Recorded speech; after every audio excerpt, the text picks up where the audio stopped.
మండల కేంద్రంలో ఓటర్ జాబితా ప్రత్యేక సవరణ కార్యక్రమాన్ని నిర్వహించారు.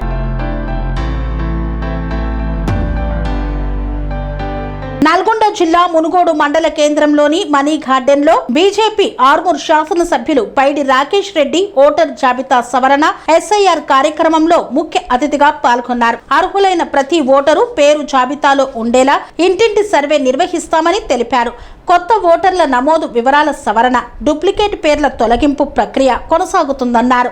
ప్రజలు బిఎల్ఓ మరియు బిఎల్ఏలకు సహకరించి సరైన వివరాలు అందించాలని ఎమ్మెల్యే పైడి రాకేష్ రెడ్డి కోరారు. రాష్ట్ర కాంగ్రెస్ ప్రభుత్వంపై ఎమ్మెల్యే పైడి రాకేష్ రెడ్డి రాష్ట్ర సంక్షేమ పథకాలలో రేషన్ కార్డు బియ్యంలో గాని మరియు ఇందిరమ్మ ఇండ్ల పథకాలలో కేంద్ర ప్రభుత్వ సహకారం ఉన్నదని, రాష్ట్రంలో అబద్ధాల పరిపాలన పోయి డబుల్ ఇంజన్ పరిపాలన బీజేపీ సమక్షంలో వస్తుందని పేర్కొన్నారు. ఈ కార్యక్రమంలో మునుగోడు ఇన్ఛార్జ్ గంగిడి మనోహర్ రెడ్డి మరియు జిల్లా అధ్యక్షులు వర్షిత్ నాగం రెడ్డి, జిల్లా ఉపాధ్యక్షులు చంద్రశేఖర్ రెడ్డి తదితరులు పాల్గొన్నారు.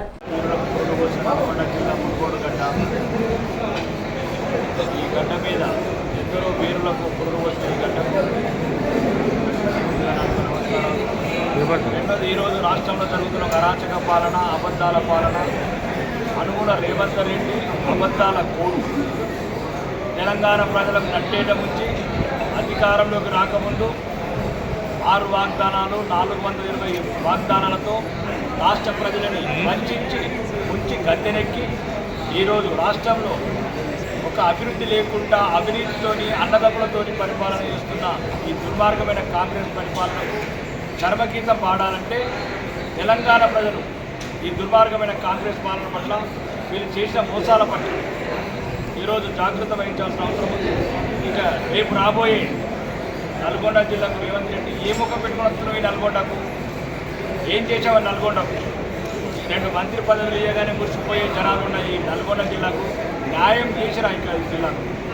అలాగే తెలంగాణ ప్రజలకు 4000 పెన్షన్ కావచ్చు, 2500 మహాలక్ష్మి కావచ్చు, తులం బంగారం కావచ్చు, విద్యార్థులకు నిరుద్యోగ వృత్తి కావచ్చు, 2 లక్షల ఉద్యోగాలు కావచ్చు, లేకపోతే మీరు బీసీని చెప్పినట్టు 20,000 బడ్జెట్ కావచ్చు, అన్ని రకాలుగా అబద్ధాలాడి ఈరోజు రైతుల వ్యతిరేకం, రైతులని ఎండాకాలంలో ఈ వడ్లు కొనుగోలు చేయకుండా 2 నెలలు ఏడ్పించడం, మళ్ళీ ఈరోజు రకరకాల మోసాలతో ఒక యాప్ తెలంగాణ రైతుల పట్ల గుదిబండైన ఈ యాప్ని యూరియా పట్ల ఈ రకంగా రైతులను ఇబ్బంది పెడుతున్నాం.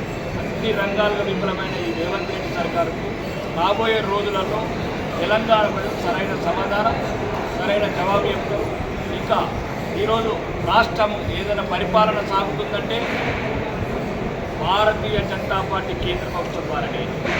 తెలంగాణలో రీజనల్ రింగ్ రోడ్ కావచ్చు, 3 బుల్లెట్ ట్రైన్లు కావచ్చు, కాకతీయ టెక్స్టైల్ పార్క్ కావచ్చు, బీబీ నగర్ ఎయిమ్స్ కావచ్చు, లేకపోతే 5 కిలోల సన్నబియ్యం కావచ్చు, ఈ ఇందిరా మిల్లకు కేంద్ర సాయం కావచ్చు, ప్రతి పథకం ఈరోజు కేంద్ర ప్రభుత్వ సహకారంతో నడుస్తుంది. మరి ముఖ్యంగా గ్రామాలలో సరికొన్న గ్రామాలు కావచ్చు, ఎనర్జీ స్పోర్ట్స్ కావచ్చు, డ్రైనేజీలు కావచ్చు, గ్రామ పంచాయతీ బిల్డింగ్లు కావచ్చు, ప్రతి ఒక్కటి శ్రీరామ్జీ లాంటి పథకాలు కావచ్చు, ఈ గ్రామీణ తెలంగాణకు ఒక బలోపేతం చేయడానికి మరియు తెలంగాణ రాష్ట్రానికి బలోపేతం చేయడానికి కేంద్ర ప్రభుత్వం ప్రత్యేకంగా దృష్టి పెట్టింది.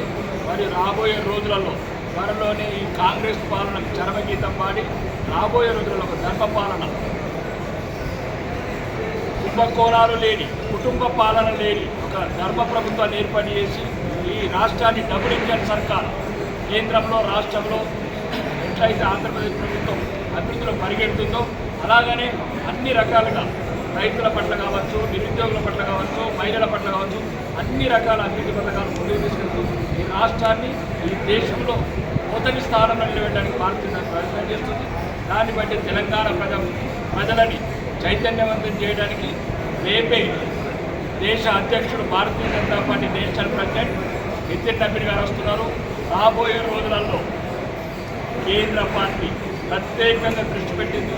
ఎట్లయితే వెస్ట్ బెంగాల్లో కార్యకర్తలని ప్రజలని చైతన్యవంతం చేశాం, ఏ రకంగా అయితే ప్రజలని ఆ దుర్మార్గం పాలన నుంచి విముక్తి చేశామో రానున్న రోజుల్లో కూడా తెలంగాణలో ప్రజల్ని చైతన్యవంతం చేసి ప్రజాక్షేత్రంలో ప్రజల పట్ల ప్రతిపక్ష పాత్ర నిర్వర్తించి ఈ రాష్ట్రంలో కాషాయ ప్రభుత్వాన్ని ఏర్పాటు చేస్తామని ఈ సందర్భంగా